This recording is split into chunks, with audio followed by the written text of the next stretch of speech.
बहुत समय पहले किसी जंगल में टुन्नू और कालू नाम के दो भाई रहा करते थे। टुन्नू की पत्नी टुनटुनी चिड़िया बहुत ही सीधी और शांत स्वभाव की थी, लेकिन कालू की पत्नी टूनी बहुत ही मक्कार और कपटी थी। लंबी बीमारी के बाद टुन्नू की माँ की मौत हो जाती है। माँ घर में मरी पड़ी थी और टूनी जायदाद के लिए लड़ती है। सुन रहे टुन्नू, माँ जी खेत का बंटवारा किए बिना ही चल बसी, लेकिन तेरे भैया खेत का बंटवारा करना चाहते हैं। टूनी भाभी, आप ये क्या बोल रही हैं? अभी तक हम लोग एक साथ मिलकर फसल उगाते आए हैं। आगे भी हम दोनों भाई मिलकर खेती करेंगे। तब तक आप लोग कमेंट में बताएं 500 डिवाइडेड बाय 2 कितने होते हैं।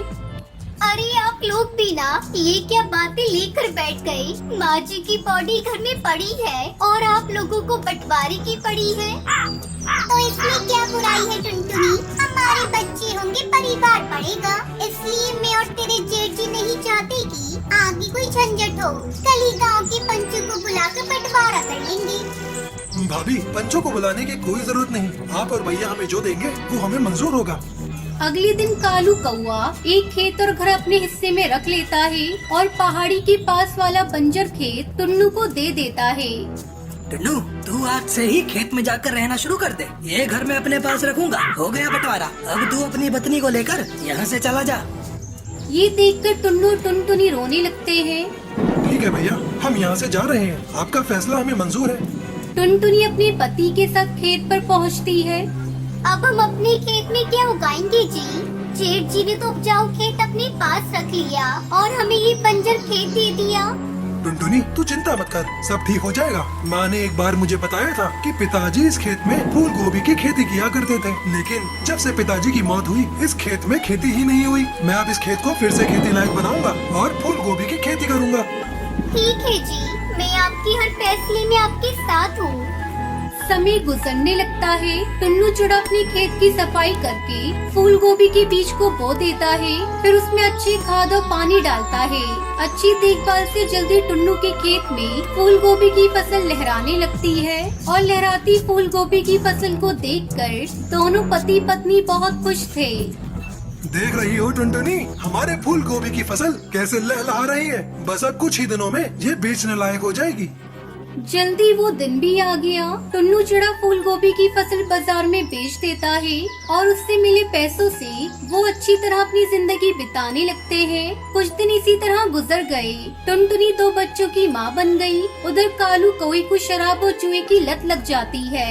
उसका घर और खेत सब बिक जाता है और वो गरीब हो जाते हैं। अब हम कहाँ जाएंगे जी? हम लोग तो घर से बेघर हो गए। हम दोनों ने टुन्नू और टुनटुनी के साथ बहुत बुरा किया। ये उसी की सजा मिली है हमें। अब तो हमारे पास कुछ भी नहीं बचा, ना घर ना खेत। अब हम लोग कहाँ जाएंगे, क्या खाएंगे? कुछ समझ में नहीं आ रहा है जी। तुम सही कह रही हो टूनी। पैसे की लालच में मैं इतना अंधा हो गया था कि मैंने अपने भाई से ही बेईमानी की। सोचता हूँ जाकर अपने भाई से माफी मांग लूं, लेकिन जाऊं भी तो किस मुंह से? एक दिन टुन्नू चिड़ा अपनी पत्नी टुनटुनी के साथ बाजार जा रहा था। तभी उसकी नजरें भिखारी के जोड़े पर पड़ती है। अरे भैया भाभी, ये आप इस तरह रास्ते में भीख क्यों मांग रहे हैं? क्या बताऊं टुन्नू, मैंने तेरे साथ बेईमानी की थी। ये उसी की सजा भगवान ने मुझे दी है। तेरे जाने के बाद मुझे शराब और जुए की ऐसी लत लगी कि सारा घर बार उसी में बिक गया। दाने दाने को मोहताज हो गया था मेरे भाई। हर किसी का दरवाजा खटखटाया पर किसी ने मेरी मदद नहीं की। ऐसे में मैं क्या करता? भूखे पेट कितने दिनों तक जिंदा रहता? आखिर में मुझे भीख मांगनी पड़ी। टूनी चिड़िया के मुंह से तो कोई बात ही नहीं निकल रही थी। वो बहुत ही शर्मिंदा थी। भैया भाभी, मैं आप लोगों को इस तरह रास्ते पर भीख मांगते नहीं देख सकती। आप लोग हमारे साथ चले। हाँ भैया, टुनटुनी बिल्कुल सही कह रही है। हम दोनों भाई मिलकर फिर से पहले की तरह खेती करेंगे। टुन्नू अपने भैया और भाभी को लेकर अपने घर आता है और फिर से अपने भाई के साथ मिलकर फूल गोभी की खेती करके खुशी खुशी रहने लगता है।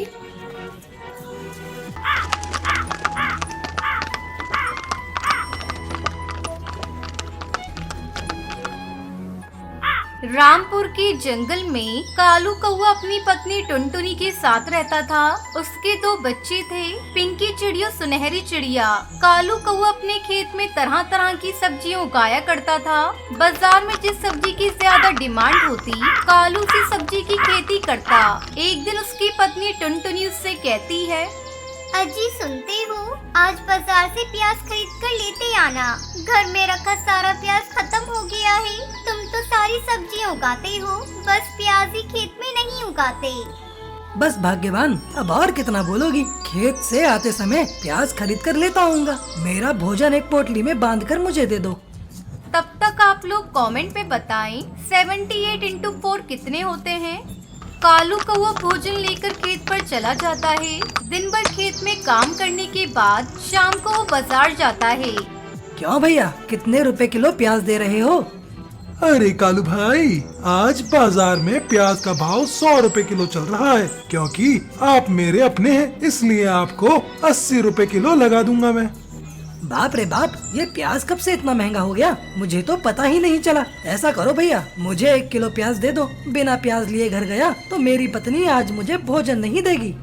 कालू कौवा प्याज लेकर घर आता है।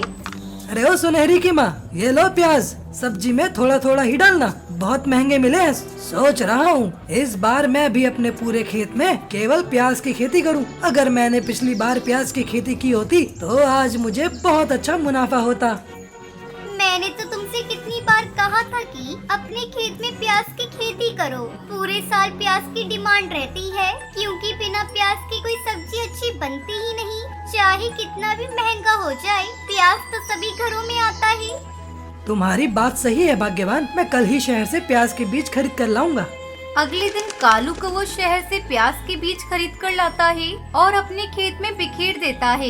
1 महीना गुजर गया। एक दिन टुनटुनी भोजन बना रही थी, तभी कालू कौवा वहाँ आता है।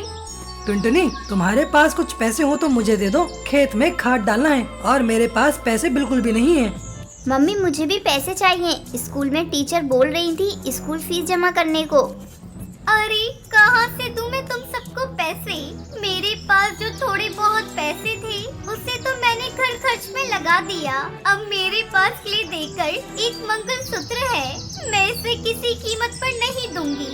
मेरी मानो तो तुम कहीं से उधार ले लो।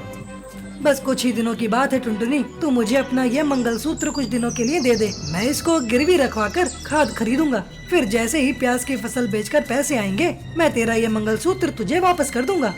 और माँ, मेरे स्कूल की फीस कब जमा करोगी? मैं स्कूल नहीं जाऊंगी। मेरी बच्ची, तू रो मत।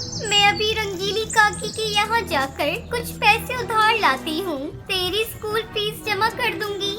टुनटुनी कालू कौवे को अपना मंगलसूत्र दे देती है। कालू कौवा मंगलसूत्र गिरवी रखकर खाद लाता है और अपने खेत में डालता है। जल्दी ही 2 महीने गुजर जाते हैं और प्याज की फसल पककर तैयार हो जाती है।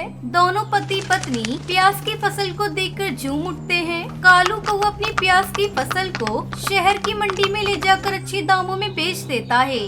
घर आकर वो टुनटुनी को सारे पैसे देता है। ये ले टुनटुनी, प्याज की फसल का मुनाफा, और ये रहा तेरा मंगलसूत्र। सबसे पहले मैंने फसल बेचकर तेरा मंगलसूत्र छुड़ाया। ढेर सारे पैसों को देखकर टुनटुनी चिड़िया बहुत खुश होती है। अब मैं इन पैसों से अपने सारे सपने पूरे करूंगी। इस तरह कालू कौवा प्याज की खेती करके खुशी खुशी अपने परिवार के साथ रहने लगता है।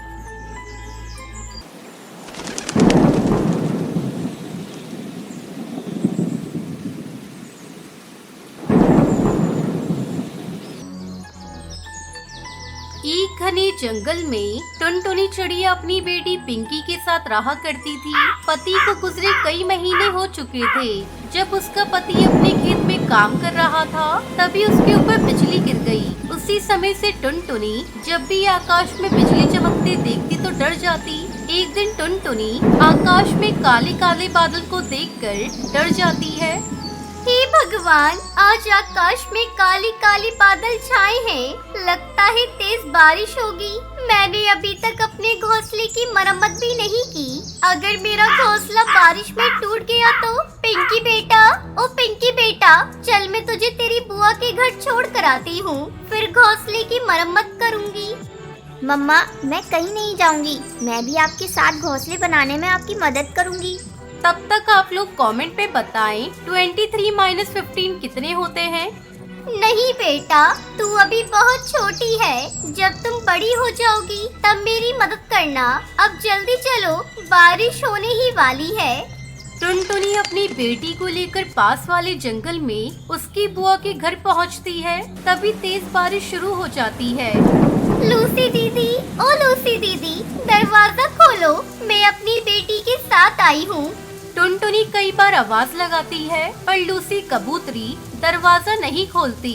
तभी टुनटुनी की नजर लूसी के दरवाजे पर बंद ताले पर जाती है। मैं भी कितनी मूर्ख हूँ, दरवाजे पर ताला लगा है और मैं पागल की तरह तेरी बुआ को आवाज दे रही हूँ। मम्मा चलो वापस घर चलते हैं। जैसे ही वापस अपने घर लौटने को होती है तभी बारिश और तेज होने लगती है और बिजली भी चमकने लगती है। दोनों माँ बेटी भागकर पास वाले घर में जाती हैं। वो घर कालू का था। अरे कोई है, दरवाजा खोलो, मुझे बारिश रुकने तक अपने घर में रहने के लिए थोड़ी जगह दे दे। कालू जी जरा जाकर देखो तो इतनी तेज बारिश में कौन है। कालू दरवाजा खोलकर बाहर आता है और टुनटुनी को देखकर अपनी पत्नी से कहता है, सुंदरी जी एक चिड़िया है, बारिश रुकने तक रहने के लिए जगह मांग रही हैं, क्या कहती हो? कालू जी रुको, मैं अभी आती हूँ। कौन कमबख्त बारिश में आया है? क्या है चिड़िया, मैं अपने घर में किसी अनजान को आने नहीं देती, लेकिन तुम्हारी बेटी पर तरस खाकर मैं तुम्हें थोड़ी जगह दे सकती हूँ, लेकिन इसके लिए किराया देना होगा। ठीक है बहन, ये मेरे पास भोजन की पोटली है, इसे आप ले ले और बारिश रुकने तक मुझे रहने के लिए थोड़ी सी जगह दे दे। सुंदरी भोजन की पोटली लेकर उसको उसकी बेटी को रहने के लिए अपने घर के अंदर जगह दे देती है। हे भगवान, जल्दी से ये बारिश रुक जाए। जैसे तैसे करके वो दोनों रात को सो जाते हैं। अगले दिन सुंदरी टुनटुनी के पास आती है और कहती है, ए चिड़िया जल्दी उठो और अपनी बेटी को लेकर यहाँ से जाओ। लेकिन सुंदरी बहन, बारिश अभी तक रुकी नहीं है, मैं इस बारिश में कैसे जाऊंगी? अच्छा तो आज का किराया दो, फिर मेरे घर रहो। पर सुंदरी बहन, मेरे पास तो देने के लिए कुछ भी नहीं है। तो दफा हो जाओ यहाँ से, ये कोई अनाथालय नहीं है। सुंदरी टुनटुनी और उसकी बेटी को अपने घर से बाहर निकाल देती है और तेज बारिश में दोनों भीगने लगती हैं। तभी वहाँ हरी तोती आती है और उन्हें अपने घर ले जाती है। हरी तोती का घर लकड़ी का बना हुआ था। टुनटुनी बहन, मैं इस लकड़ी के घर में अकेली रहती हूँ, आप भी मेरे साथ रह सकती है, मैं इसका कोई किराया नहीं लूंगी। इस तरह टुनटुनी चिड़िया हरी तोती की लकड़ी के घर में खुशी खुशी अपनी बेटी के साथ रहने लगती है।